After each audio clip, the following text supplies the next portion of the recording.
ఎంతోమంది పాపిష్టులు వచ్చి మన దగ్గర స్నానం చేసి పాపాన్ని వదిలేస్తారు. కానీ వాళ్ళందరిలో పైకి your the most sinful person. నీలాంటి వాళ్ళే చాలా ఎక్కువ పాపం, చాలా ఎక్కువ బర్డన్ ఇస్తారు, పాపం చాలా ఎక్కువ బరువు వదిలేసిపోతారు అని అంటారు. అది విన్నాక కుండలి సిగ్గేస్తుంది. అప్పుడు మన గోవర్ధన్ ప్రభు చెప్పినట్టు ఆయన విచారిస్తాడు, ఎందుకు మైట్ యూ సే దిస్, నేను బాగానే ఉన్నాను కదా, ఆయన నీచమైనది నేను అనుకుంటాడు.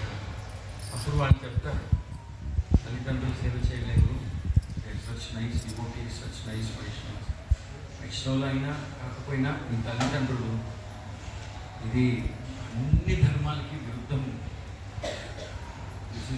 This is the most sinful thing you can do అని తిట్టేసిపోతారు. అప్పుడు ఆయనకి జ్ఞానోదయం అవుతుంది.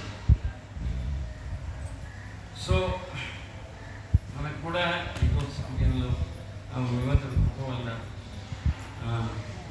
కొనో భాగ్యవాన్ జీవి అంటే గురు కృష్ణ ప్రసాద్ భాయ్ భక్తి లత బీచ్ బ్రహ్మాండే భవిత కొనో భాగ్యవాన్ జీవి అంటే మనం కూడా దిక్కు లేకుండా అటు ఇటు తిరుగుతూ ఉంటాం ప్రపంచంలో, బ్రహ్మాండంలో